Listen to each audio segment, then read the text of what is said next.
tutaramenya ikintu na kimwe kuri Yesu, hari ikintu cyari mu mitima yacu twaramukunda. Kumukorera n'umuriro kandi atabintu byinshi cyane uramenya kuri Bibiri ivyo ivyita urukundo. Imana utiyumvira igihembo na kimwe, utiyumvira merci y'umuntu n'umwe. Ikibazo sinabantu, ikibazo ni wewe nyene. Hinduka wewe nyene, ubikemura indani. Urabiza ati uyu muzi nawe uranduye, igiti ntikizosubira kunana. Ubwira uza aho nyene wumvise Imana.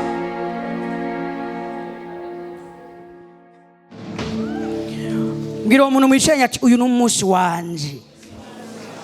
Bano b'Imana abantu baravuga amajambo agakreya atmosphere. Ahantu hari kirere cyo kuvugishwa, hari kirere cyo gukora ibitangaza. Jambo y'Imana avuga ngo umunsi umwe Sawuli agenda ahantu acashika avugishwa atari bwigera avugishwa. Uviriza, ibitangaza si kibazo cya pastori. Burya wamaze kwinjira ngaha birashobora gutangura kwambara umubiri. Imana dusenga ni Imana yurura imitima ibabaye, ni Imana yumva gusenga kumugogwa, ni Imana iza Mariya y'umupfakazi. Iyo Mana iri muri kino kibanza.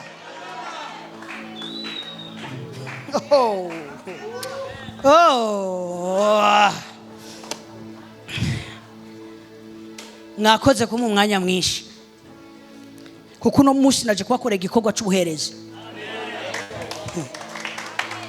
No munsi naje gukora igikorwa cy'ubuherezi. Uno munsi sinza kugusaba gusenga, ndaza kugusengera. Munyemerere ndababwire urugezo rukuze cyane gose rwo kubona Imana mu bushobozi. Murabizi hariho icyo nita teori ya receive it.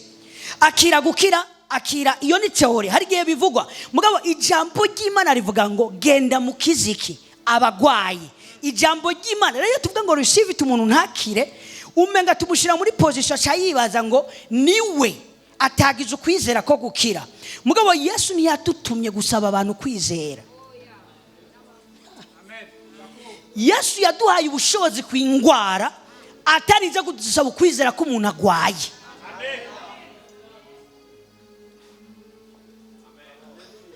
Yesu bano b'Imana l'autorité y'uyu mugabo dusenga ateye ubwoba.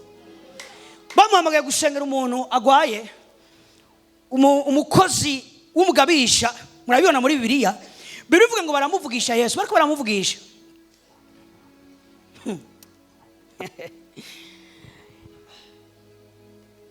Acha mutumako, niwirigura urashika iwanje kubera ndizera yuko wowe uvuze ijambo birashobora kuba. Mugabo shakiya bizarre, Yesu ntanuko yigeze avuga ijambo ngavuge ngo uwo mukozi wawe arakize. Bibiri ivuga ngo basubiye inyuma bamenya gusa ko bariko baravye amasaha, babona yakiriye amasaha, bariko baraganira na Yesu muri dimanche ya autorité y'ubumana. Iyo Imana igabiye gukora ikintu itaragikora, ico kintu kirahaguruka kikagenda. Imana iri eleve cyane y'ingorane ducamwo ku rugezo rwo zishobora gushinguka zikagenda itaravuga ngo haguruka. Hari ibibazo mu buzima bwacu bidakenewe no kurinda turatumwa tuvuga ngo genda mu izina rya Yesu, kubera ubwiza bw'Imana burahagurutse ibintu tutarize no gufata autorité ku kintu na kimwe. Nashaka ndaba briefing gatoya muri uyu mwaka numvise mwinjiyemo. Ahari kirere cyo gucecekesha igikorwa cyose cy'umugwanizi. Ukwizera gusa ugenderamo kuraza kuguhereza ibyo witeze kuhoraho. Haleluya. Rero jewe naje muri iyi minsi kugira ngo ndabasarishe, kugira ngo ubutumwa bwiza, narababwiye ati the gospel is our language. Ubutumwa bwiza ngo rureme tuvuga. Ndazi neza yuko hari imvugo igiye guhinduka muri mwebwe. Akaryo kose mugiye guhinduka. Paul niwe yavuze ngo nimba dusaze vya Kristo. Igihe kirageze rero aho uvugana no mu businessman muri ko murategura ingene umuntu nk'amahera ahejeje cumubwira ati burya bino bintu birakunda ko tubikora dukijijwe. Baguhaye ijambo muri bride shower uheza gutanga impanuro z'ingene bubaka, tuvuga ati burya nagenda babwira n'ubutumwa bwiza. Muri anniversaire baguhaye umwanya, burya ubutumwa bwiza bugiye kugufata ahantu hari mwhemu. Bano bana hari mwemi igiye kugukurikira ntuzosubira guceceka. Nibizoku abashitsi baje urabazimana n'umushitsi w'umukozi umubwira ati mucisha hano muri saro. Nuwaje kuraba umubone wawe umubwira ati nazi hano muri saro, agenda amenye yuko avuye. Bana b'Imana murabatanga bugingo.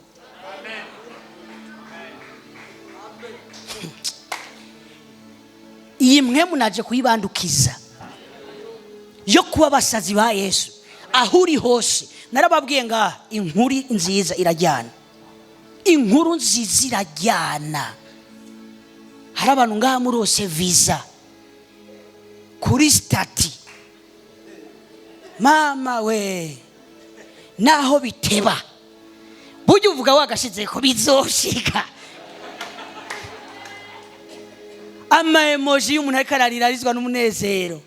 Inkuru nziza ntibikunda kuyisinzirana. None gute Yesu ari umucunguzi w'abantu? Gute vyokunda ko tuguma ducecetse tutavuga inkuru yiwe nziza vrema? Ntibikunda. Ibire nivyo naje kukwandukiza. Ngira nigisha. Hanyuma dusenge Yesu Kristo abarungike. Amen. Bana bibana murabona eglise kungene iri ahantu menga haragoye. Fapa sinavuganye na pastori arambwira kungene ngahantu hari abantu bava kure kandi Imana bahezagire. Haleluya.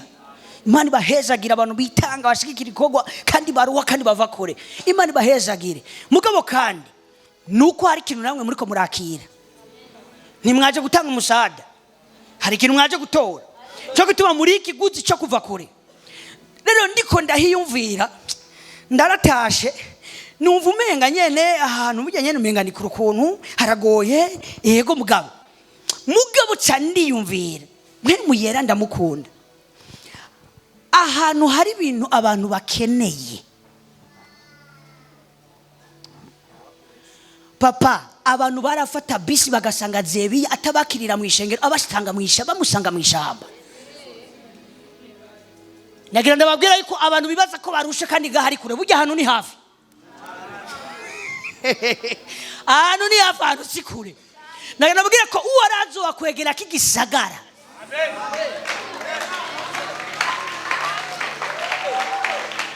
Kubera ko abantu nibazoba bakihazanwa gusa nuko horoshe kugenda. Bazohazanwa nuko hari cyo bahiteze. Rero nagira ndababwira ati ubabaye ni wabandi urugi.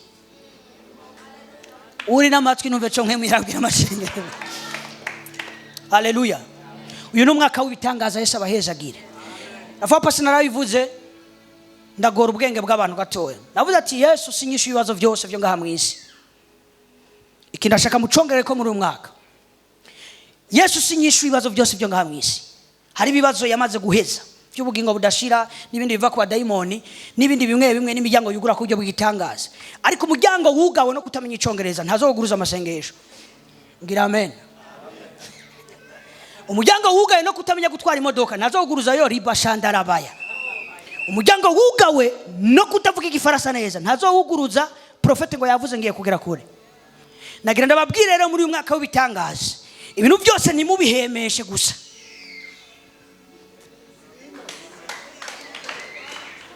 Nimubihemeshe nshatse kuvuga nimubishire mu mumwe mu gusa byose. Mugo murantahura. Umukristo wo muri Amazing Miracle Church ategerezwa kugira permis de conduire, ategerezwa kumenya gutwara imodoka, ategerezwa kumenya icongereza, ategerezwa kumenya igifaransa. Burya ibyo utabizi turagusize. Hari bitangaza mutazobona ndababwiza ukuri. Mutegerezwa kuduza ama skills ama competence mufise. Umwenjeniyeri ari ngategerezwa kubimenya cyane, umwinformatiste ategerezwa kubikuza cyane. Kuko hari ibitangaza bidafatanya gusa n'ibintu by'imwemwe, bifatanye na competence.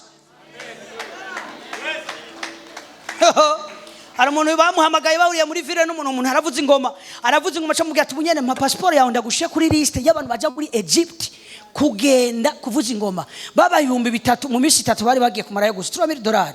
Mpa passport ndagushiye kuri liste. Ngo wana mu Burundi murabizi hari inzira za hagufi nyene zo kunyaruka. Tije basima gushikiza nzo ndayizanye. Nayo fi buyate amugarana ati wewe genda. Aca asanga muhira. Ngo burya ngikina atari gwango nekaba ari gwakwera papa na passport ugira reka kubesha nayo ufise abakizwa rero turafise ibintu byose ngene bihera tubihemesheje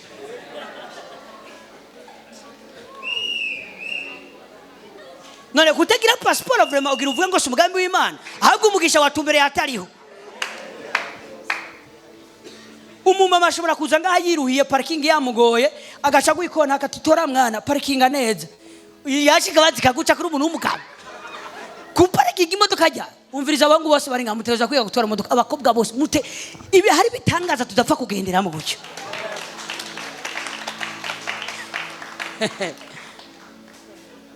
hari bitangaza bidakoroka mw'ijuru. Haleluya.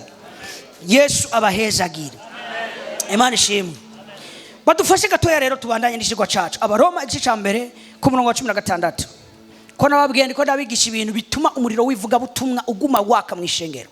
Igice ca mbere ku murongo wa 16 Abaroma.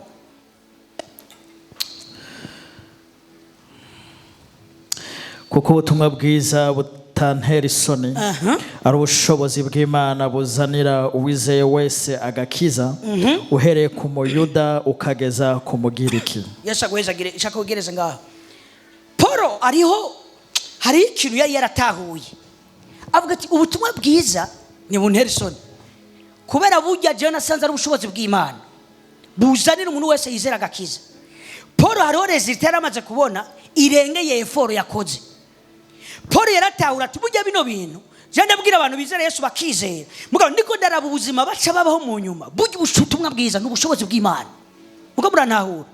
Paulo yararekonesa yuko yavuze mugari kanaraba resultat bitanga nawe ni yarayiteze akabwira abantu kwizera Yesu akazabona biteguye ahubwo no gupfa kubwa Yesu agatangara niho yaje kugira ino conclusion ati burya ubutumwa bwiza n'ubushobozi bw'Imana buzanira umuntu wese agakiza. Nico gituma rero wewe ndashaka kuguhagurutsa uri kuranyumva umviriza vuga ubutumwa bwiza n'ubushobozi bw'Imana mugabo muranahura. Akanika introduction gatoya shaka kugira kuko ngira ndabigisha icyo ministère de réconciliation icyo Paulo yita ibanga ngo Yesu Imana yaduhaye ibanga ry'umwuzuzo. Paulo yaratahura byukuri ati jewe burya ibi bintu je mbona umenga mvuga ibintu byoroheje mugabo resultat bitanga ibi bintu n'ubushobozi bw'Imana. Amen. Rero abantu muri ngaha muri ko muranyumva ndashaka menya ko ubutumwa bwiza ntimuzobufasha guhindura abantu burafisha ubushobozi bwo kubahindura. Mwebwe icyo musabwa gusa ni nuwo mwete wo gushobora kuvuga bwo nyine buritekereye ubuzima bwo gufata umunyavyaha bukamuhindura umugororotsi. Hari ukuntu ubutumwa bwiza bumeze buhindura umunyavyaha umugororotsi bumuhindura ikibanza cyo kuba ari mu bwami bw'umwijima bukamutereka mu bwami bw'Imana. Burafisha ubushobozi bwo gufuta izina ryiwe mu gitabo cy'urupfu bukamwandika mu gitabo cy'ubugingo. Ubutumwa bwiza n'ubushobozi buzanira uwizera wese agakiza. Iyi niyo conclusion Paul atira avuga ati no ibi bintu birateye ubwo ubutumwa bwiza n'ubushobozi bw'Imana si kibazo cy'iwawe umviriza si ngene wabikominitse ni ntaye yawe uri sempre ukayensiramo Yesu ngene agira neza. Buryo uwo muntu ushaka kubimubwira ugacutangana mu myaka iza mu yari apotre kandi wowe kiri mukirisa sanzwe kubera ubutumwa bwiza n'ubushobozi. Haleluya. Munyemerere ndabasigurire cyacu ministère de réconciliation. Mbwira mugenza wawe tibanga ry'umwuzuzo. Ikirundi kiragoye by'ukuri. Mu Kirundi ibintu bisonye mu Kirundi naje ntavyo no gusigurira mu Kirundi. Ministère de réconciliation. Tuvuze réconciliation tuvije tuvuze. Munyemerere ndabasigurire bino bintu. Ikintu cyambere shaka mumenya yuko réconciliation nivugwa hagati y'abantu batazinanye. Réconciliation ivugwa hagati y'abantu bazinanye bagiraniye ikibazo bisaba ko umunsi umwe bahuza uko murantahura. Réconciliation nivugwa ahantu y'abantu batazinanye. None kubera ki Bibiliya yetabrisa ijambo ry'Imana yetabrisa Yesu nk'umuntu yaje guheconcilia Imana n'abantu nukubera ko Imana yaragiranye ikibazo n'abantu mugabo kare barakundana. Fatira ko nyene fatira ko kana ego cushiramo n'amamajere uguma uhindukiza gatowe nce ndavyumva gose muga akanagasi ndagajede kiwanje na madame uruva madamu namubwira ati n'ibintu by'umuziki bimeze gute tuze gucanga abantu bumve nanje ko nzi umuziki mbwiye cyambwira ati cumubwira gufatire tapi aca shemwe amajere aguma hinduka na majere ntayo nzi papa sidagutera ubwoba kana kanu yampaye namubwira ati mbwira ndabacange wawe bwo murantahura umunsi umwe Imana yarigeze kuba ifitanye imigenderanire myiza n'umuntu cyane gose gushika yaheza kumurema ikamuhamagara ikamwasosya mu guha izina ibintu Imana yaremye bano b'Imana. Umunsi umwe umuntu yarigeze kuba agendererwa n'Imana mu itongo rya Edeni, buri kavuga ngo ikaza kumugendera itaje kwishura imitwaro afise ariko ije kunagura ubucuti bafitanye, ije gukomeza imigenderanire bafitanye nayo. Ubwo murantahura umuntu yarigeze kuba ari umukunzi w'Imana mu rugezo rwo hejuru. Ibintu byose tubona ngaha byisa amazina n'umuntu, si Imana yavyisa amazina. Umuntu Imana yaramwiyumviriye ko akiri wenyene, irabona ko atakwiye kuba wenyene, iramuhereza umugore ugati nukwiye kubaho wenyene. Umuntu yarigeze kuba ari mu kirere ari cyaremwe kinezera Imana ku rugezo rwo hejuru. Satani amaze kuza, sinshaka kubivuga byinshi sino bivamo, aronona imigenderanire kubw'urukundo rw'Imana. Imana ntibyayihimbaye guta umuntu gutyo, yaraje asanga yacumuye, ikirafata iki gikoko imufuka ubwambure. Ndakunda Imana, imufuka ubwambure. Ikisigisije isezerano ati mu ruvyaro rw'uyu mugore hazoza umuntu uzomuhonyera uzomujya ku gatsintsiri, ariko nawe azogira gute? Azokumena umutwe. Imana ikirigira kuva ico gihe avala loi, kuva kuri Adam tukagenda kuri ba Noa tugashika kuri Abrahamu, Isaka, Yakobo, tugazoshika igihe Imana ihagurutsa Mose kamuha amategeko. Avala loi Bibiliya ni yerekana neza ingene Imana yakominika n'abantu. Abrahamu birivuga ngo Imana iramugendera, nimba yayibonye mu nzozi, nimba yavuze n'ijwi ryumvikana ntavyo tuzi. Avala loi Imana yaragize umubabaro mu itanguriro igice cya 6, birivuga ngo gushika yaho yicuza cyaremye icyo yaremeye umuntu. Pastor, nta muntu ashobora kukubabaza w'umu étranger, ubabazwa n'umuntu muzinanye mwicarana musangira. Iyo tuvuze reconciliation, tuvuze igikorwa cyo kongera kuguhuza n'umuntu mwari musanzwe mufitanye imigenderanire myiza yanonekaye. Nuko murantahura rero avala loi Imana yaragerageje gushiraho ikintu cyotuma basi kiguma kiyihuza n'umuntu, ikaziratoramo umuntu umwe mwihanga, ikagerageza kubaka ibintu, hama kandi mwibuke neza reconciliation iragoye iyo ata ombudsman hagaze hagati, kuko wewe uguma kuri extreme y'amakosa yawe yo kumva kari wewe warenganijwe n'undi akaguma yumva ngo wewe yarenganijwe. Mugo murantahura iyo atabona bafatingira ndabereke ubushobozi bwo kwitwa ambasaderi wa Kristo, umuntu hagarara hagati y'Imana n'abantu. Kuva ico gihe isi yinjiye mu kaga, nje gituma wona Imana ihana abantu. Imana nishobora kwicuza igituma yaremye umuntu, nuko umuntu yayibabaje. Imana yarabayedese, Imana yarababaye, Imana yaricujije. Yicujije kubera iki? Umuntu yakunze, yashizemo ubutunzi bwose, ibintu bibaye irababara. Kuva ico gihe Imana yarondeye ingene yosubira kwiyunga n'umwana w'umuntu. Muko murantahura abantu b'Imana, ico gihe cyose Imana igenda ikora ivyo bintu kugira ko yiyunga n'umuntu. Hagera igihe izana amategeko kugira ayo mategeko ashobore basi kuyifasha kwegera umuntu naho yononekaye. Armukaranahura iki amategeko Mose iramubwira ati basi nimwagira gutya nanje nzobagira gutya. Mu yandi majambo Imana yagumye irondera ikintu cyo yihuza n'umukunzi wiwe yononekaye. Nabwo ati Mose basi ni murabe ingene mubigenza ngaye amategeko. Imana ishira amategeko hagati, hama mwumve neza, iyo jewe nje hagati, iyo jewe nawe haje umuntu hagati, twese turi babiri twisumeta à sa volonté, à son autorité. Nukuvuga Imana yashize amategeko hagati yacu nayo, iyo nyene itegerezwa kuba obeyisa kuri aya mategeko, kuko jewe uyu muntu nzanye hagati yanje nawe nemeye yuko ibyaza kuvuga nza kubikora. C'est ça la réconciliation en fait. Muko murantahura Imana iragerageza amategeko aranka biranga. Isi yaretablisha amategeko y'ingene abantu boshobora guhuza. nico gituma hariho sentare. Byase ko mwumvikana basi nimugende sentare raba ingingo yo bafatira. Izi ni strategy z'isi kuko ivyo mupfa biraboneka abantu barashobora kubifata. Muko muranahura abantu b'Imana barashobora kubumviriza culture yaretablisije kungene ishobora kuguma ireconcilie abantu. Nico gituma iyo tugira mariage urakenera pare, urakenera na marene. Rimwe na rimwe sukugira babashikikire gusa ni kugira niyo vyabagoye baze nk'abantu babareconcilia. Mwarigeze kwa mufitanye imigenderanire myiza mugabo aba bantu baje kugira mwebwe n'amanyama yanyu yose mwisumete ku cyumviro cyanyu kugira mwongere guhura. Hari umuntu ayumbi yo ndiko ndajaje muri kino kibazo.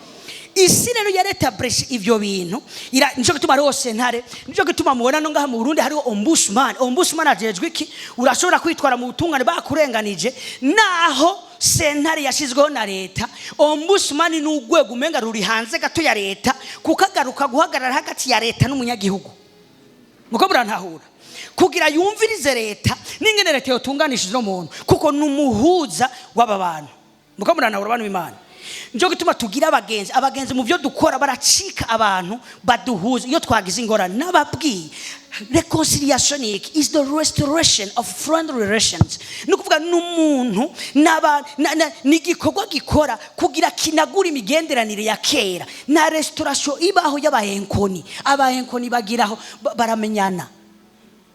Restoration nukuvuga harabaye ikintu kibi cononye imigenderanire yacu bisaba rero no munsi ko dusubira kubana.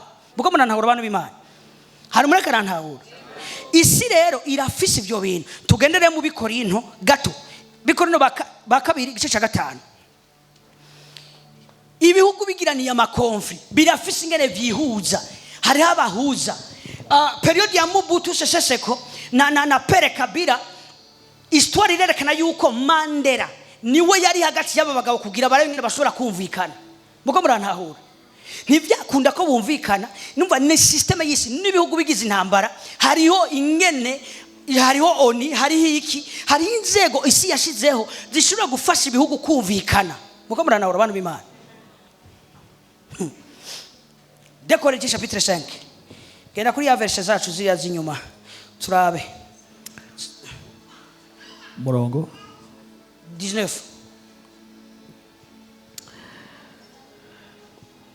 niko kuvuga yuko Imana yari muri Kristo yiyuzuza n'abari mu isi ntiyabaharura ko ibicumuro byabo kandi yatubikije ijambo ry'umwuzuzo. Badai urafise verse y'igifaransa ivyo bintu mu Kirundi je byarananiye gutahura.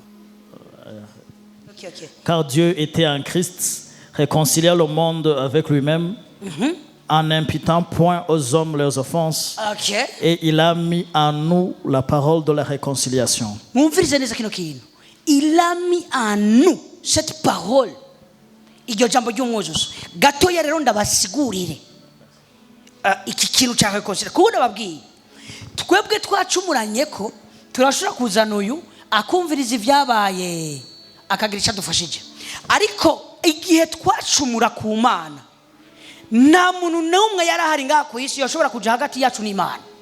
Nta muntu n'umwe yarahari kuko icyari hagati yacu n'Imana nta muntu n'umwe wo kwishera gushaka kucumva. Daira abantu bose bari bakoze ibyaha, nta n'umumareka n'umwe yari gushaka guhagarara hagati y'abantu n'Imana.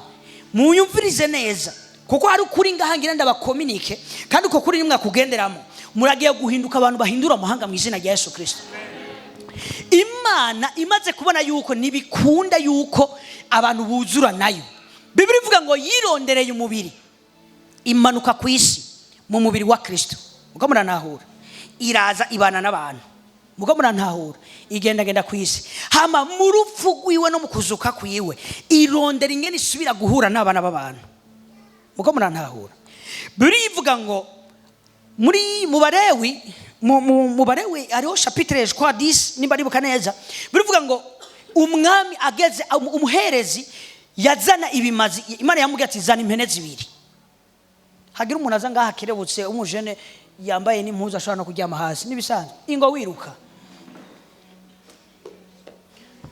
Oya ire kujya tumukoresha mumukomera amashi umupapa arakerebutse gose ora agoheza gi reka dukoresha abakiri bato mumurikire mera nk'ufuka magato. Okay, isezerano rya kera Imana yamitanga ico gicapo cinge nishaka guhuza n'abantu. Imana ibwira umuherezi iramubara ati rero wewe zana impene zibiri, imwe ibiyo kutangira ikimazi, iyindi ibiyikimazi bita Azazeli. Haleluya. Hama rero impene y'ikimazi bita Azazeli, wewe umuherezi uzoca uyifata uyishira ikiganza ku mutwe uyatureka ivyaha byose by'Abisirayeli. Muko murantahura. Hama iyi mpene bivuga ngo izo ntucitane two turigisha. Bibiri ivuga ngo izoca igenda itwaye ivyaha by'abo bantu hehe mu bugaragwa. Munkurikire neza. Byagenda gute? Nukuvuga ayishize kibiganza. Yavuga ati ubusambanyi bwose bw'Abisirayeli buze muri impene, ububeshi bw'Abisirayeli buze muri impene, kutumvira kwa Abisirayeli kuze muri impene. Nukuvuga muri monde spirituel Imana yabiki tori ivyaha by'Abisirayeli bose ikabishira kuri iyi mpene kugira ironka kajyo kukuza kubasanga. Mwani majambo iyi mpene yajuwa mediation y'ico tumimana iza kwegera ubundi umuntu yakunda. Muko muranahura abantu b'Imana. Muriko muranahura. Hama iyi mpene yacitwara ivyaha mu bugaragwa. Nico gituma Yesu ababara. Hari abantu bakunda kwibaza gituma ikibazo na manacishwe hano hose. Nico gituma abantu bakunda kwibaza none Yesu kubera ikari Getsemani birivuga ngo atangura kumva langwasi umubabaro utazuvuye. Bantu b'Imana icyaha mwisi imwe mu kiraharurika, icyaha mwisi imwe mu kiraboneka kirafatika. Muko muranahura. Nico gituma ijambo ry'Imana rivuga ngo ivyaha byanyu vyagwiriye. No kuvuga mu maso y'Imana ivyaha barabideprasa. Ni ibintu bifatika. Imana iyi mpene bariko baraturanga ivya iyumvira nk'ikintu mwisi imwe mu bavuze ngo ubusambanyi bwari kuri naka nibuze muri iyi mpene. Sinzi nimba yarabira, sinzi nimba itabira. Munkurikire neza. Yesu Igetsemani yari ishusho y'ikimazi gitangwa mu buryo bwa Azazeli. Yatanguye kumva umubabaro w'ibintu atazi. Yesu yarafise umutwaro w'abana, nta n'umugore yarafise.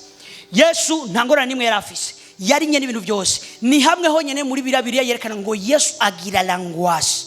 Parce que Imana mu buryo bw'ubuherezi kuko Yesu mwibuke neza il est l'agneau, il est aussi le sacrificateur.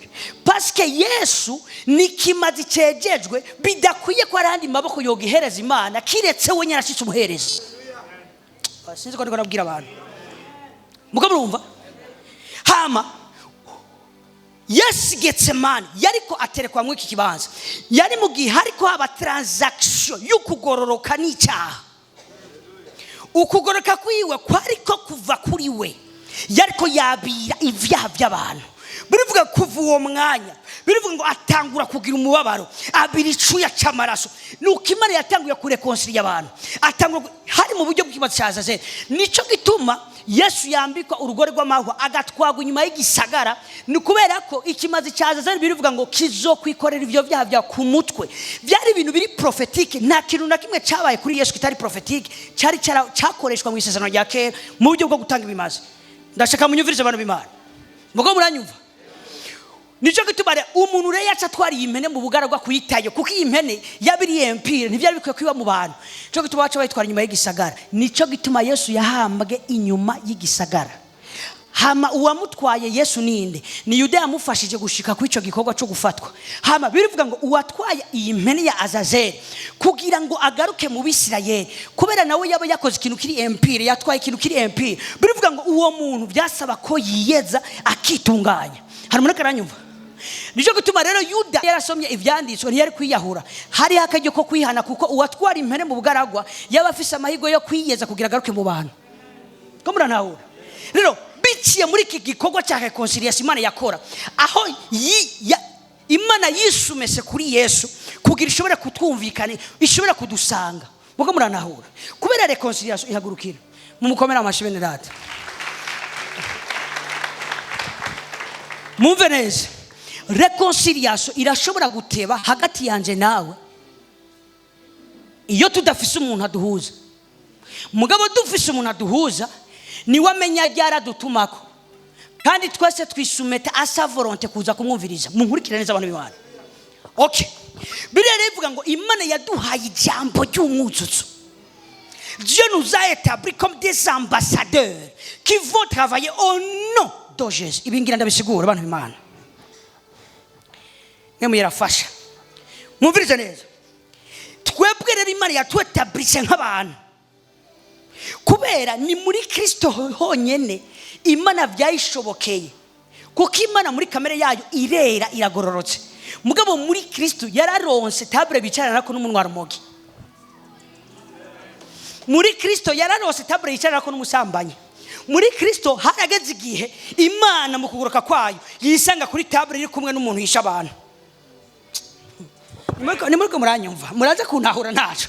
Imana muri Kristo yarironkeye intebe table basangira n'umuntu w'inzigo n'ishari. Ikambwira ati burya kuva no munsi ndakwiza umwana w'Imana. Ivyakera byose bihindutse bishasha. Kuva no munsi ngenda ndagoye Mpwemu ugiye gutangura kuba undi muntu mushasha. Imana muri Kristo byarakunze. Alors nshaka ndabasigurire c'est quoi être ambassadeur wa Yesu. Ndabizi ko muryohewe cyane gose iyo turavuga ngo twe turaba ambassadeur ba Yesu Kristo. Ambassadeur wo muri Etats-Unis ari nga mu Burundi ntatugana economy y'igihugu, atungana economy ya Etats-Unis. Ivyo tuko turabivuga tuba dushushe. Ariko naje kubabwira yuko ambassadeur wa Etats-Unis nawe akora kuwa mbere gushika kuwa mbere. Umunsi bomenya katari karakora burya boreka kumugaburira. N'ingabo zimucugaboze mwaka. Nous kuvuga nimba nous sommes des ambassadeurs de Jésus, nous sommes des ambassadeurs de ce royaume. Dukora mu izina rya Yesu. Nous kuvuga burya tuko turakora ku munsi ku munsi.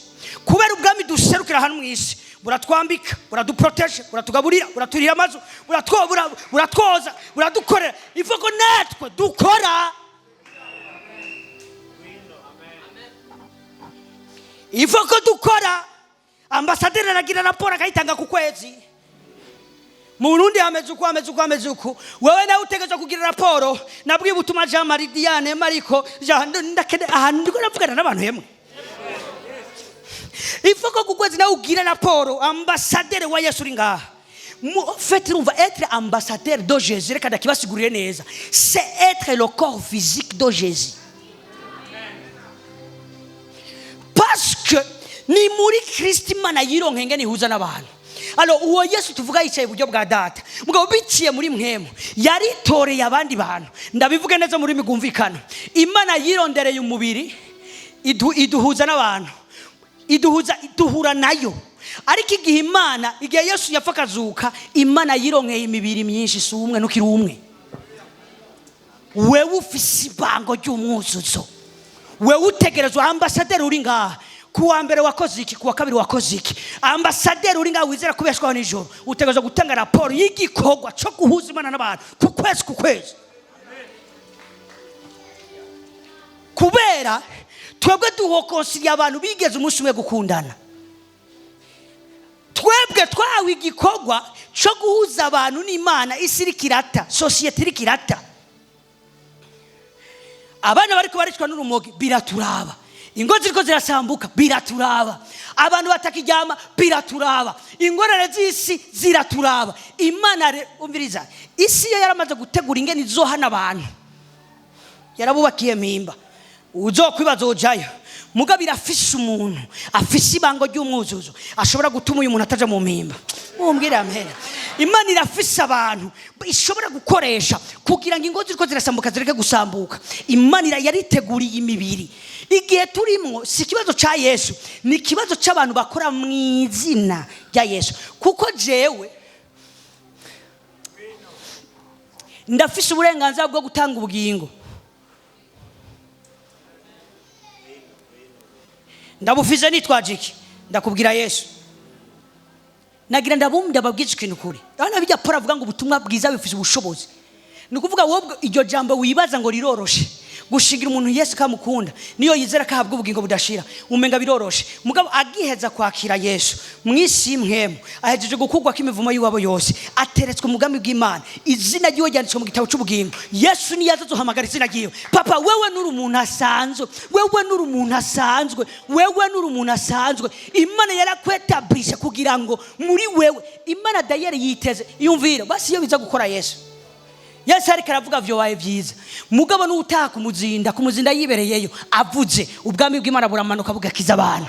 ngo murantahura nari nje kubabwira no mushingo mutahure neza rino banga ry'umwuzuzo ni igikorwa kimwe mu kiremereye kandi kidasanzwe. Iyo muvuga ngo muraba ambasaderi b'Imana nimubibone gusa mu rwego rw'uko mutunzwe n'ijuru, ariko ijuru abasaba raporo nka ambasaderi.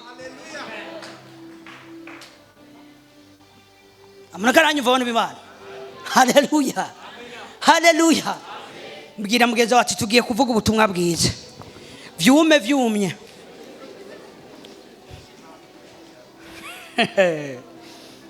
Haleluya. Bano b'Imana nagira ndababwira. Iyo abantu babiri bashwanye bahora bakundana, ukaburi hagati yabo, ni umunezero kuri wewe ubonye basubiye kwiyunga. Hama kandi cyo nkundira kino kintu bose biteze kukumva. Mwiribango twahawe ryo gutwara ubutumwa bwiza, n'Imana yiteze gutumva no gukora ibikurikirana no kwizera ko ubutumwa bwiza. Ntimuri abantu basanzwe rero umuntu ati we nturi umuntu asanzwe, utwaye ubugingo budashira bw'abantu. Bonke yigaze kuvuga ngo ubutumwa bwiza bumeze nk'umuti uri ku kabati kumugwaye. Ikintu cyo nyene gishobora kumukiza nuko haza umuntu akawumuhereza nihaza gukira. Mugabo ni habura umuntu amuho muti araza gupfa kandi ari impande y'umuti. Nagenda kubwira yuko abantu bose tutarabwira ubutumwa bwiza turi responsable y'ubuzima bwabo, kuko twa dutwara ikintu gishobora gukiza ubuzima bwabo n'imiryango yabo yose. Kuva no musi ndashaka kuvyumve neza, nuri ambasaderi gusa akingirwa agaburirwa. Uri ambasaderi ku kweza kuye gutanga raporo ati nabwiye ubutumwa Mana abantu nawe bangana guce narababwiye. Kuko ambasaderi adatanze raporo icyo bakora barakuramprasa. Mu bwami bw'iwacu naho bakuramprashije caturirimba ati aheza mu ijuru tuzohurirayo.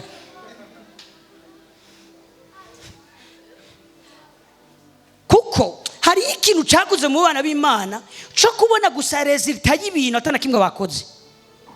Nous sommes des ambassadeurs de Dieu.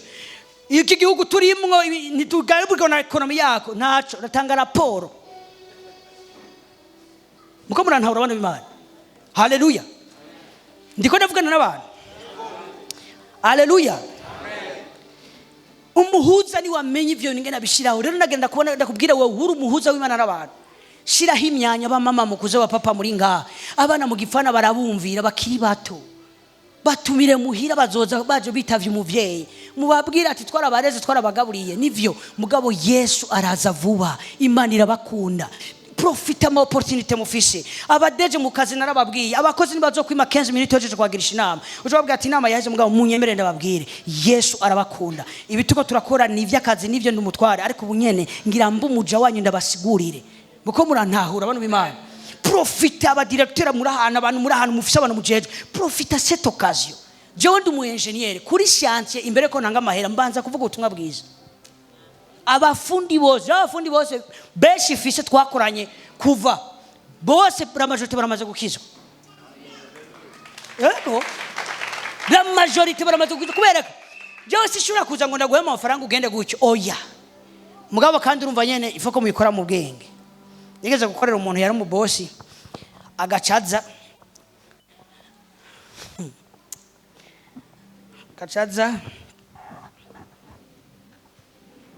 wanya n'igifungo cyaje ko cyacitse. Agacaza kuri shanti agacafata amahera menshi ngwasha ngo uyu munsi ngo mpemba bakijijwe gusa bose bacavuga ati mwami Yesu ndakwakira. Janga cyane mubwira ati ivyo bintu suko bikora. Wowe umuntu wanza kumwereka amahera ukavuga kutamwemba ugacubwira yakire Yesu aramwakira umuhaye mahera ntakwakiriye amafaranga. Ubu butumwa rero bwiza sivyo ngira mvuga kugira ngira kuko ibi byose niko navuga navyo mwoshobora kuja kuvuga. Ngira ndabereke lo moteur yo guhaguruka. Kubera yige nababwiza ukuri. Yesu yabanye n'intumwa imyaka 3. Amaze gupfa arazuka barabibona. Yakoze ibitangaza byinshi. Ahejeje. Abana nabi imisi 40. Aza mu buryo bw'igitangaza buteye bwoba. Yigisha abantu. Barabibona. Bari bumva bafise ibintu byinshi byo kuja kuvuga. Yesu arabwira ati nibikunda. Ubutumwa bwiza ntibitwagwa n'ubwenge bwo ngaha. Banza mugende murindire Yerusalemu. Ubutumwa bwiza bufise ubwiza buremereye si ikintu gitwagwa n'ubwenge bwacu. Amen. Nimbi ntumwa zirindira Mpwemu wibaza ko ibinje ndiko ndakubwira ko wowe bishobora. Uzogenda ubona umuninja yikubitiye dread mu ibarabara yambaye pocket rigera ngaha yafise tatouage umwitegereje ucumura bati uyu nkamubwire se arankubita uyu arankubita. Mugabo hari ubushobozi ufise uvuga ati uyu ucuvuga nka Kareba ibigabo tuzobijya bwa mutsima ibi. Hari izindi ngomezi ukeneye atari connaissance. Ubutumwa bwiza ni butwagwa ngaha nico gituma hari abamissionnaire benshi beshuwe bananiwe batwaye imiryango batwaye abana bapfirayo bapfa badahinduye n'isi kubera ubutumwa bwiza ntibutwagwa n'ubwenge kandi ubutumwa bwiza ntibukomezwa n'amafaranga. Hari abantu bibaza ngo wogo hamaye ugacugenda nk'ahantu nko muri riraro ugacububakira ibitaro ukubaka amashuri ukacubibona hari amashengero amaze gutyo akoresha ubutumwa mu kuzana abantu kuri kuvyerekeye ivyo bitagakiza. Nagira ndababwiza ukuri amafaranga ntashobora kwetablish ubwami bw'Imana mu isi. Hari umuvuga butumwa bita Javier yabayeho mu 1960 muco bita la Grande Nord ya Canada. Uwo mugabo apfuye hirya yaje ariko arakurikiranwa n'ubutungane bwo muri Canada. Yagiye mu kigo civuga butumwa acije gusambanya abakobwa. Ubu butumwa turiko turavuga n'ubutumwa butwagwa n'abantu bapfuye. N'ubutumwa butwagwa n'abantu bariko bariyanka. Nubutumwa dutwara byo birivuga ngo Paul abwira Timotheo ngo nawe uhejeje kuvuga ntuboneke nk'umuntu atemewe. Ifo ko ibintu uvuga uborekana nk'umuntu ariko arabibaho. Ivyo rasi ibintu biva handi n'ubuzima cyo mugimana bivuga ngo ivyo bizo ngo muri mwe bwazova nk'impisi z'amazi ubugingo rakate basukata mwemu w'Imana zosohoka. Ibi rero si ibintu batwaga muri prararara. Oya ubutumwa bwiza butwagwa n'umuntu ugeze ahantu hari umuntu agwaye ucubanza ukanavyihoza kubivuga. Yesu yavuze ngo genda mukiza abagwaye muzura bapfuye ucubabwira Yesu kuko ubutumwa bwiza mutwara burateye ubwoba. Mugenda gupresenta abantu Imana ishobora vyose mugo gusanga abantu bamwe nabakene mu bushobozi uhejeje gupresenta Yesu ashobora vyose ufise n'ubwo bwo kwirukana idayimoni. Papa sivyo naje kukubwira ngira ndakwatsa ubunyene uza kuva ngaha waka. Hari ubutumwa bwiza ndidupfa kubutwara si ibintu cyo gutuma abantu bakora ibintu bigakomera bigasambugwa nuko abantu batagira character. Kuko ubutumwa bwiza bufise icyo no kwita amatribi menshi abuherekeza kugira bukomere muri inosi. Si kibazo cyo kuvuga no kumenya ko Yesu yapfuye gusa. Ni ibintu biherekezwa n'ibintu byinshi. Uyu mugabo yanangaje gose avuye mu Bufaransa atwaye umugore n'abana agiye gusambana muri Canada yitwa ko ari umumissionnaire atwaye ubutumwa bwiza.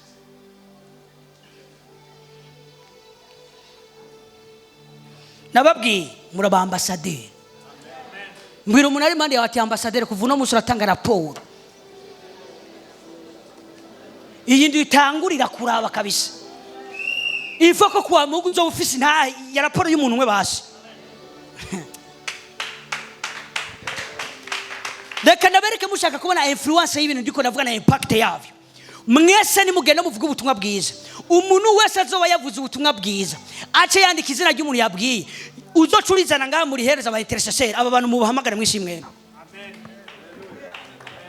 Abo bantu mwame mubasengera utwari nimero yiwe ucumuzana ngaha muri intercessor umusengere wamu mutelefona umviriza nababwiye si kibazo burya bizokugora ubwa mbere kumushikana ngaha mugabo ni yahashika akajya ku mfunguro yo ngaha burya wazohora gutanga ngaha.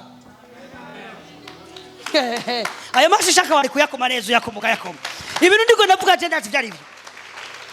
Ababishoboye bizobagora mubarihire taxi mubarihire bisi mubwete ngo tujane ntacu ndakurihira tugende. Bugi rya kabira azoyirihira we nazosubira. Bibiri ivuga ngo wa mugore yaragiye avuga ngo mpuya n'umuntu yambwiye ivyanje avuyeyo babano yabarira bose ngo shaka ucaceke wo natwe twamwiyumviye. We ubutumwa bwiza bufise ubushobozi bwo guhindura umuntu mu rugazo udashobora kwibaza. Urashaka kubwira umuntu aba mu rubirizi ukamusanga ngaha mu ndwi hagati agaca aza kubwira ivyo pasteur yigishije kandi wewe wasivye ari wawe muhariye. Kuko ubutumwa bwiza bufise ubushobozi bwinshi. Nagira ndabakubwire ndakandi abakuremwo kino kintu bivanye n'ico mumaze nisi ikizobiri kirabajyako ahantu sikure. Abantu mwibaza ngo ni kure ngo hameze guta ahantu sikure. Abantu baza ngaha batoriki kubera iki misese tubona kikosa umenga ni Yesu. biravuga ngo Yesu ngo yaragitebaganye gato asanga Lazaro yapfuye. Ofeteraza ngo urumva ngo baca babwira Yesu bajya abantu. Ngo rega mwambi ngiye uza kuburi ngaha ngo Lazaro ntiyari kuba yapfuye. Mwani majambo rukurakiza Yesu yuko yaza kuba ari ngaha ntiyari gupfa. Nukuvuga Yesu ni wategereza kuza. Kubera ikinone Lazaro watakurikiye Yesu ngo areke gupfa. Birigwa niyo yagiye Yesu. Ikose kumenga ni Yesu. Kubera ikinone Lazaro wewe yigiriye mu byo gushika yahagwara. Nabe yaguma kurikira Yesu tukaraba kapfa. Ubu rero Yesu araje bagira mu beshengi yuba ngano. None bwe kumutaje ngo tujani yo naringiye. Nibi ndiko ndababwira. Sikibazo cyuko ngaha ari kure. Ni waza ngaho ukamenya icyo wakura uzori ikiguzi nawe kigukuri yuri. Amen. Oya, shakureke kuyakoma. Ni kibazo cy'umwanya ndagusengera uruzura Mpwemu Dimanche zoyakoma neza. Oya, ushaka ni wigirisha naco burya biba biruko. Nta ngorane hariyo make. Mugabo aragwira. Imana ishimwe. Okay. No musi bampaye umwanya mwiza. Bana b'Imana ngira ndabasigurira ikintu kizohagurutsa rira abantu. None gute buno bumenyi dufise dushobora kuja kubuvuga?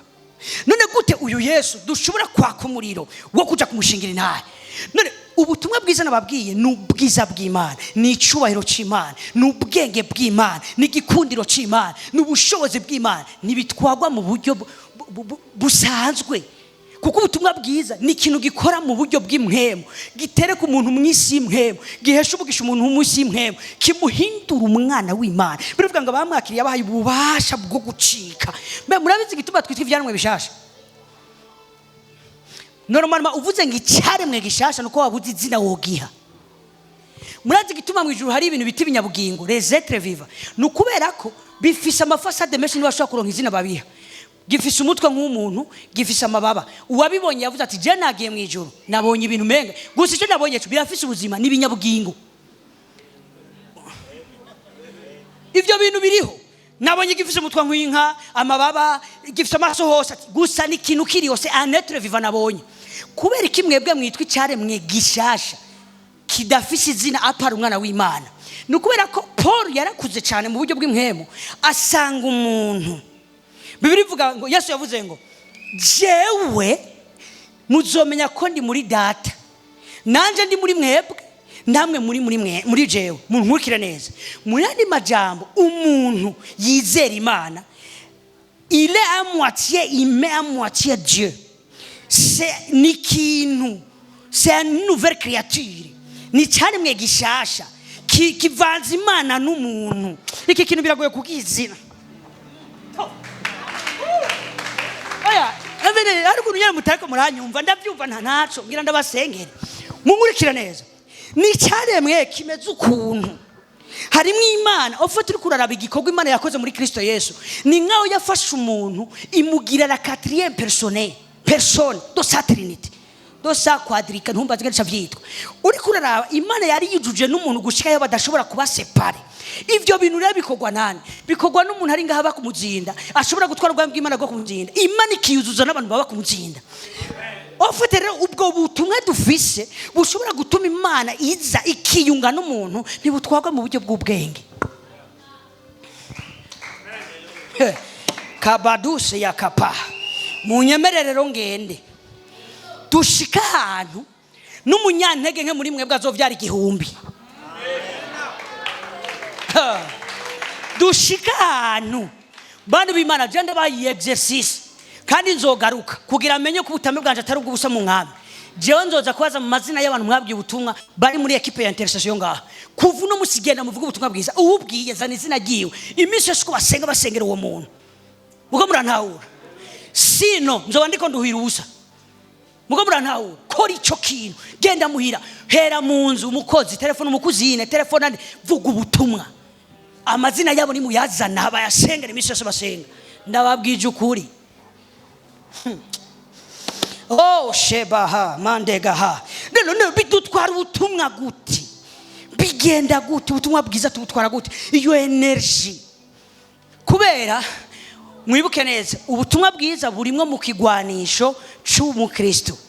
Bibiri ivuga ngo mwambaye ibirato byivuga butumwa.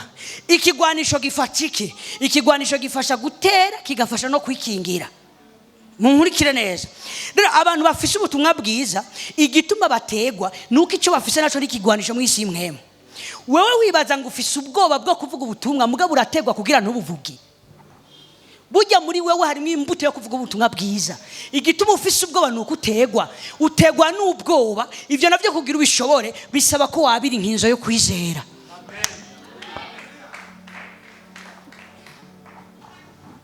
Wewe wibaza ngo nturi umuvuga butumwa. Oya, wewe uri umuvuga butumwa. Wewe muri wowe harimo imbuto y'umwana w'Imana. Harimo imbuto yo kuvuga ubutumwa. Mugabo igituma ufise ubwoba. Igituma abana batinya base.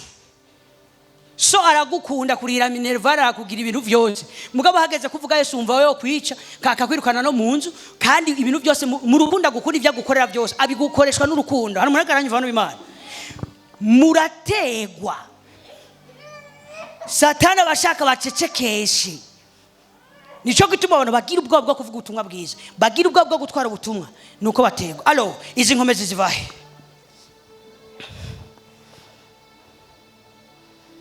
Bantu b'Imana kino gikorwa turagisigirwa amavuta. Fasha Yesaya 61.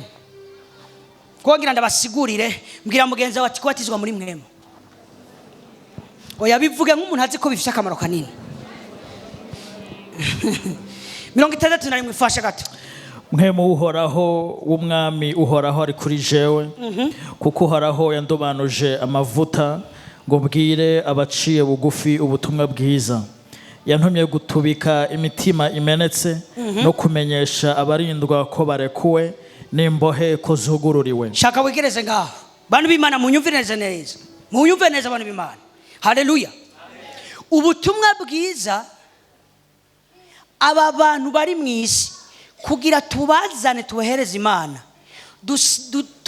Dusigirwa amavuta. Iki gikorwa turagisigirwa amavuta. Ibi bivuga ngo ababoshwe ko barekuwe. Yesu ntiyaje kubabwira gusa. Birivuga ngo Mpwemu w'Imana ari kuri jewe. Narabisigiwe amavuta kubwira ubutumwa boro. Narasigiwe amavuta kubwira ababoshwe ko baboho. Narasigiwe amavuta kubwira abantu barinzwe ko barekuwe. Papa, narabisigiwe amavuta. Ndabizi neza yuko je wafashe microphone ndiko navuga. Narabisigiwe amavuta yuko shaka kugukonvenga ugatangura kuvuga ubutumwa. Si kibazo cyo kugwana navyo. Ni kibazo cyo kintu nagisigiye amavuta.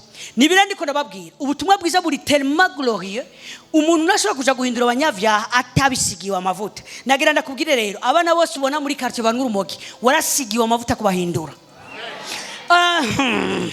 Abantu bose bariko barishwa n'inzoga warasigiwe amavuta kubahindura. Ivyaha byabo nibiza bigutera ubwoba kuko nico wasigiwe kubihindurisha. Ibyiza ibyo bintu bari bwo barakora bagakizwa warasigiwe amavuta. Ivyo ubona umenga birateye ubwoba you are anointed for.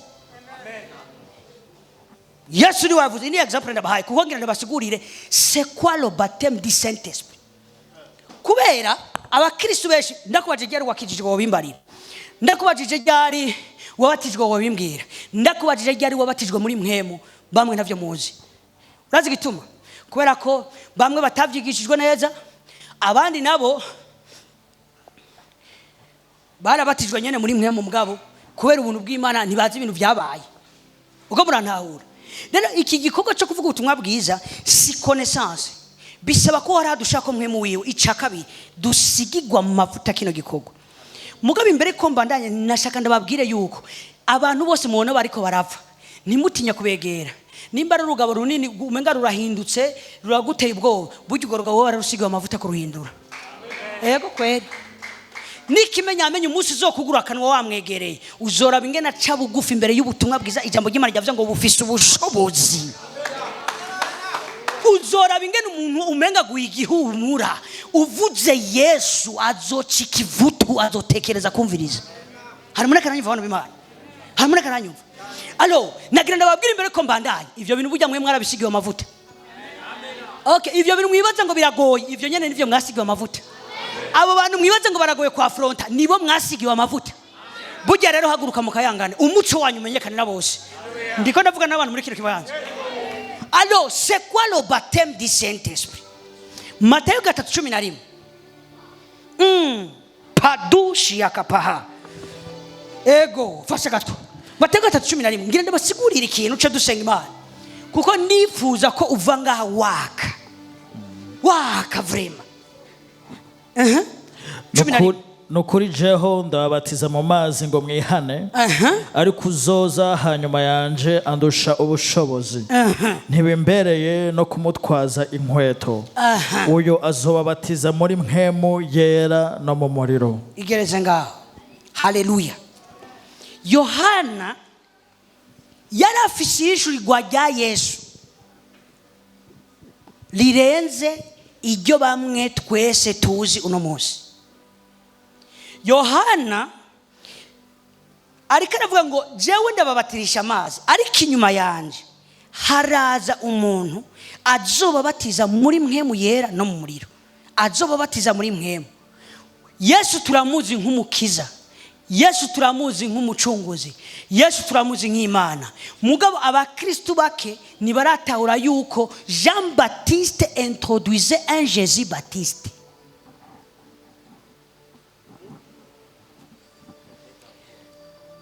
Yohana umubatiza intahe ya mbere yashingiye Yesu suko azokiza abantu ivyaha.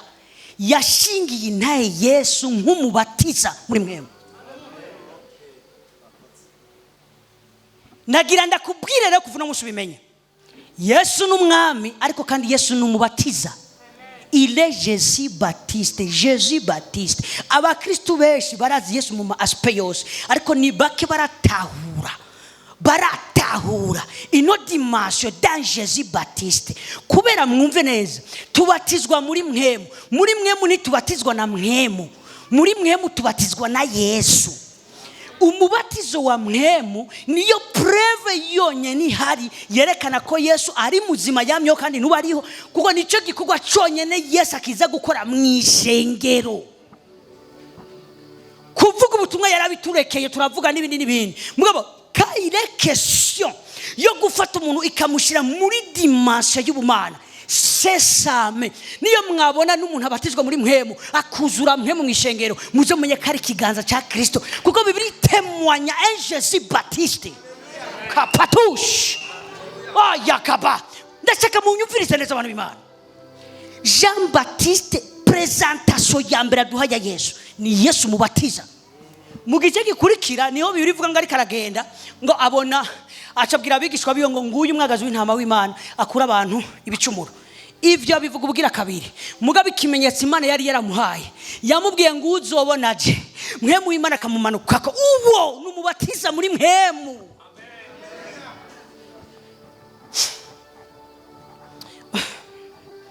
Ibi bintu mba numva no bibatera hamwe nyene muri serumu. Munkurikire neza. Rero Yesu mubatiza, comment il baptise en esprit en fait. Yesu abatiza gute muri mwemu? Abantu babatijwe na Yohana babatijwe gute? N'abantu daboro baje kuri Yohana, bumva Yohana, barizera ibyo ariko aravuga kwanza. Bahejeje kwizera ibyo ariko aravuga, bafata ingingo yo kubatizwa nawe. No kuri Yesu bigenda gute? Yesu abantu abatiza muri mwemu n'abantu bumvise ubutumwa bwiza, baje kuri we barumva. Bamaze kumva bya bindi nababwira ba ambassadeur mugiye kuvuga, barizera. Bamaze kwizera Yesu niwe ababatiza muri mwemu. Ngira ndabasigurire, mugabo mwibuke neza, uwizeye Yesu aba yahawe mwemu. Allo, uwizeye Yesu aba yahawe mwemu. Kubatizwa, umuntu abatizwa muri mwemu n'umuntu afise mwemu yera, n'umuntu asanzwe yizeye Yesu. Muko murantahura? None kubatizwa muri mwemu yera bikora iki? Kuko n'intumwa zabatijwe muri mwemu zahawe mwemu bwa mbere, kuko Biblia ivuga ngo Yesu abahumekerako. Barizeye, barabonye, bari bafise témoignage ya Kristo muri bo, mugabo nta energy bari bafise yo kuja gutemanya ibintu byo umuntu bita Kristo. Nta energy bari bafise. Iyo rero uwo mubatizo Yesu atanga, uwo Yesu abatiza ico no kwita le revêtement de la puissance. Nigiha kwambika inkomezi mu mubatizo wa mwemu. Umubatizo wa mwemu uguha accès kuri monde spirituel, iguha accès yo gutahura ubumana, iguha accès yo kwizera ibidashobora kwizerwa, iguha accès yo kwakira ibidashobora kwakirwa na cerveau, iguha accès. C'est ça le baptême du Saint-Esprit. Masa mazi gatoye kindabereka. Le baptême du Saint-Esprit c'est quoi? Tubisome gena muri mu byakozwe n'intumwa igice cya mbere ku murongo wa 8. Niko ndavuga bino ndashaka munyotegwe mwemu mu izina rya Yesu Kristo. Mwumve mushatse mwemu, mwumve munyotewe mwemu, mwumve mushaka mwemu, mwumve mwifuza mwemu. Nta kindi kintu dukene muri rugingo. Fasha gato murongo wa 8. Ariko muzohabwa ubushobozi Mpwemu Yera niyabazako, muzoba ivyabona vyo kunshingera intahe Yerusalemu ni Yudaya hose ni Samaria no gushika ku mpera y'isi. Igereza ngaho mugenzi, wa muhungu wanje twikundanira ingo ndakwereka ikintu ndabereka kino kintu. Ibi bintu rero parce que iki kigo je ndashaka kucigisha indwi yose. Rendi Mardi Mercredi jeudi ndashaka kukwigisha bino bintu. Mugabo kwera afise umwanya mutoya. Ngira ndaba briefing gatoya. Hari ibintu nshaka kubashigurira. Murabona Yesu avuga ikintu gikomeye. Avuga ngo muzohabwa ubushobozi Mpwemu Yera niyagira gute? Niyabazako. Apana niyabazamo. D'abord aho ifo kutubaza kuhumvikanako. Yesu asezerana Mpwemu Yera avuga ngo uwo Mpwemu azoza muri mwebwe ariko kandi azoza no kuri. Duanje dutandukanye muri no kuri. Nababwiye yuko ababatizwa na Mpwemu n'abantu basanzwe bafise Mpwemu muri. Alors le baptême fait quoi? Izana Mpwemu kuri. Hama Mpwemu twebwe turondera dushaka. Uwo Mpwemu turondera, c'est lui le possesseur donc je turondera kenshi. Allah suka bandala yeba suka. Mpwemu Yera muzohabwa ubushobozi Mpwemu Yera yaza he?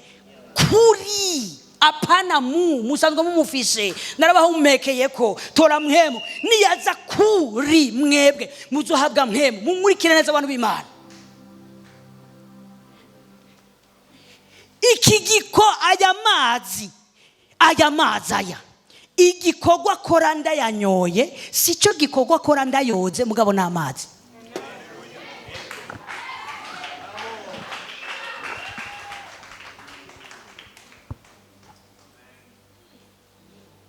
Je répète. Amazi ayamazi. Igikorwa kora ndayanyoye sico gikorwa kora ndayoze. Igikorwa Mpwemu Yera kora muri sico gikorwa kora kuri. Igituma dufise ubwoba bwo gushingira intahe Yesu. D'abord turafise Mpwemu muri, turazi vya Yesu, turabikunda, turatanga amashikano. Ega gituma dufise ubwoba bwo kumushingira intahe nuko tudafise Mpwemu kuri. Mwumviriza neza. Le baptême du Saint-Esprit ni gihe Yesu agufata akakubatiza mu ruzi nyene rwa Mpwemu.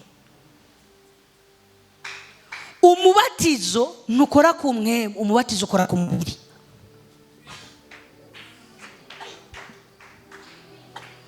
Nacho amavuta ya Mpwemu, Dieu ne oint pas l'esprit mais Dieu oint le corps.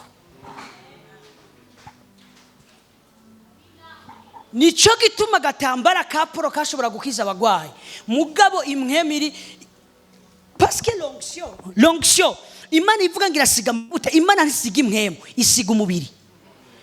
Nico gituma umuntu ashobora kwicara ahantu wari wicaye agafatwa na Mpwemu agakira ingwara. Nico gituma umuntu ushaka kurambika kibiganza agakira. Uyu mukobwa yarahagaze ngo ndamurambisha kibiganza. Ce n'est que la puissance de l'onction, c'est l'onction qui coule. Si bintu biri ndani ni bintu biri kuri.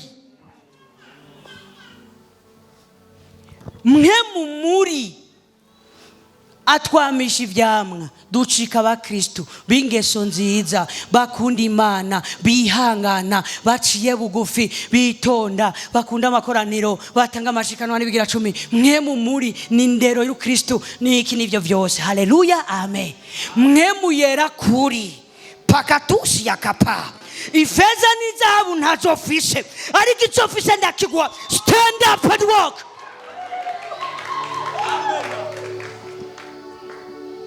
Mpwemu Yera kuri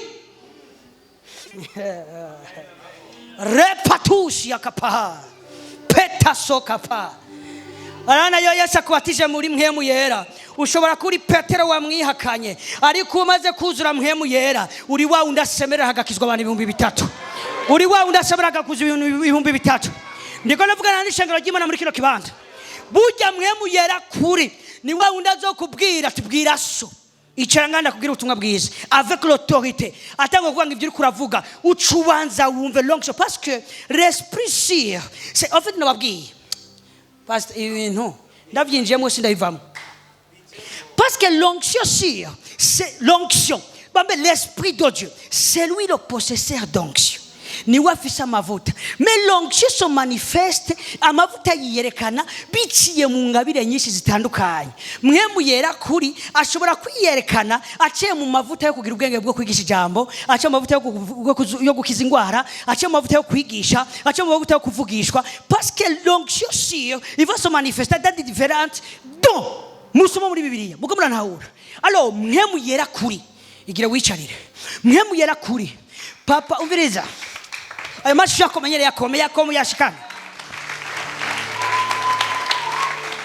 Mpwemu yera kuri sikibazo umviriza papa tashuca umuga ati papa Yesu aragukunda nashaka nagwira utunga ibyo bintu byanyu twebwe twumvishe ubutumwa mwe mutaravuka Mpwemu yera kuri urazi caca gufasha ucumuga ati papa kugira ndakubwira yuko Yesu ari muri inonzo uyu munsi wamye muri BCB wa depoje wasavye credit ariko ndiko ndabona akazi kazotahera nyuma y'imyaka 2 ijyanze wipoteza wazoshobaye twaka kugira umwereke parce que c'est l'esprit sûr.